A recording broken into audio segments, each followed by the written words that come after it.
Monsieur le Président, Madame, Messieurs les membres du jury, je vous lègue tous mes biens, ma demeure et mon âme, le fruit de mon existence, l'humble souvenir de mes ancêtres, l'empreinte de mes pas, et en guise de réponse à la contradiction, je vous lègue ces quelques vers de Jean de La Fontaine.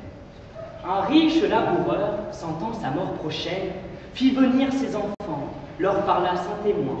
Gardez-vous, leur dit-il, de vendre l'héritage que nous ont laissé nos parents à un trésor et caché dedans. Mesdames et messieurs les membres du jury, j'ai pour ma part hérité d'un certain sens, j'espère, de la nuance. Et je dois bien reconnaître, oui, que je suis un peu déçu. Je suis un peu déçu parce que l'on nage en pleine calomnie. On nous parle de prison héréditaire, de carcan, on nous parle de prison psychologique. Or, je ne crois pas, non, que l'on puisse tout vilipender de la sorte. L'héritage. L'héritage, c'est la clé de la liberté. L'héritage, c'est, tel que l'a déjà dit Philippe Bouvard, la possibilité de toucher dans l'âge adulte les sommes qu'on vous a toujours refusées auparavant dans votre jeunesse. Oui, hériter, c'est se libérer. Hériter, c'est se libérer. C'est se défaire de l'emprise paternelle, des remarques incessantes de la belle-mère, des doléances maquillées en conseil sur l'éducation de vos propres enfants et sur votre maison toujours trop mal rangée.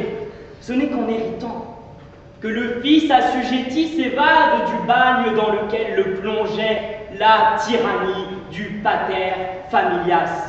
Ce n'est que lorsque vous héritez que votre femme se libère de l'instinct protectionniste de votre mère et prend la liberté de repeindre tous les murs de la maison de famille en rouge, en bleu, en vert. Allez-y, le choix est libre puisque vous avez désormais hérité.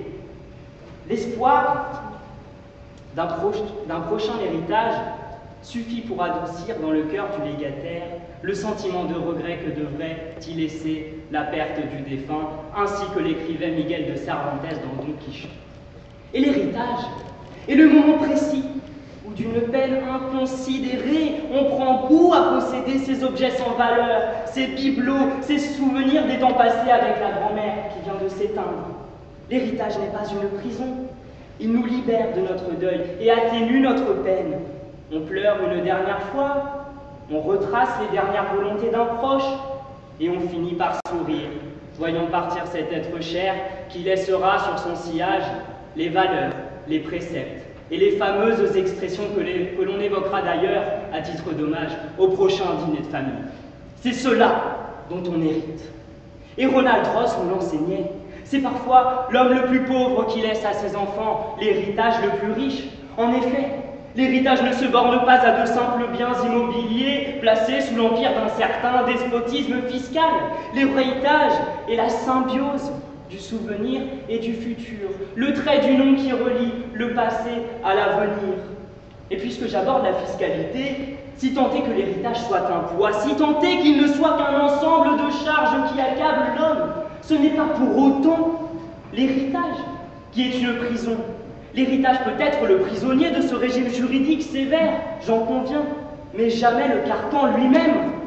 Et je laisserai d'ailleurs le soin à mon contradicteur d'étendre la diatribe qu'il fait à l'héritage auprès d'un miséreux, qu'il aille, oui, auprès de celui qui n'a rien, avec la force de sa conviction, comparer l'héritage à une prison, qu'il ose regarder cet homme droit dans les yeux en lui disant « L'héritage est une prison, croyez-moi, vous êtes le plus heureux des hommes. » La liberté, ce sans-abri ne la connaît pas vraiment.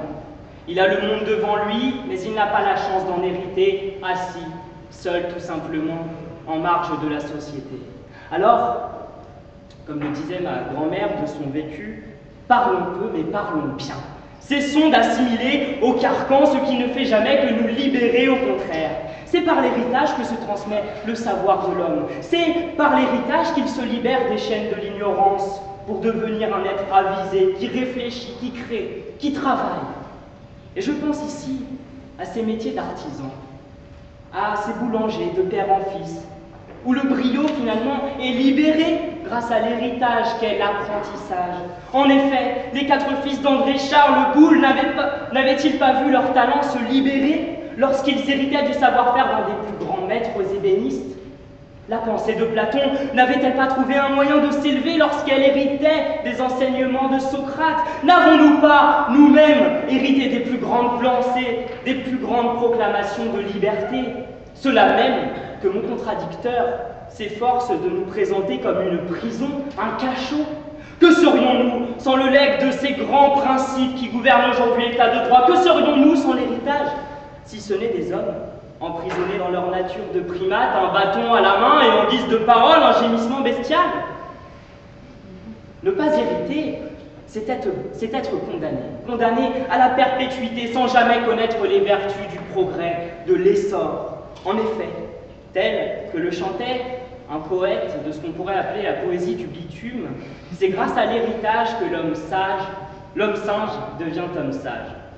Ainsi, sans l'héritage génétique, mesdames et messieurs les membres du jury, nous serions tous à quatre pattes. Nous n'aurions pas su rallumer la flamme qu'avaient découvert nos ancêtres. Nous n'aurions pu ni recréer les premiers outils, ni apprendre à communiquer.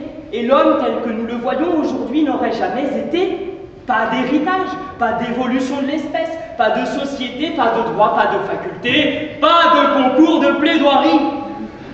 Et qu'on ne me fasse pas le procès de rendre à l'histoire une beauté qu'elle n'a pas, qu'on ne m'accuse pas d'effacer les erreurs tragiques qui ont marqué notre temps. Il est vrai, comme l'affirmait René Char, notre héritage n'est malheureusement pas précédé d'un testament.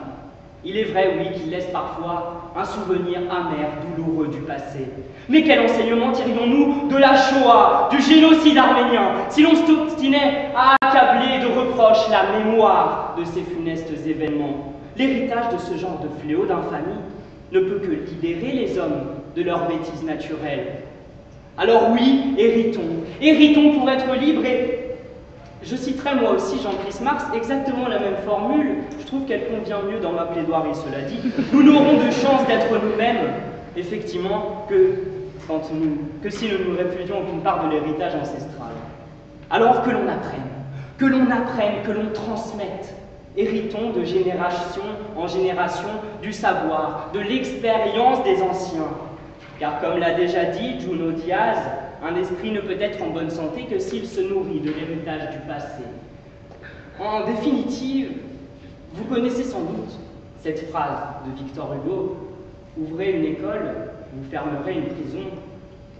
Aussi pour l'avenir de notre monde, pour l'amour de l'humanité, pour la liberté, je vous demanderai, Monsieur le Président, Madame, Messieurs les membres du jury, de bien vouloir laisser ouvertes les portes de l'héritage.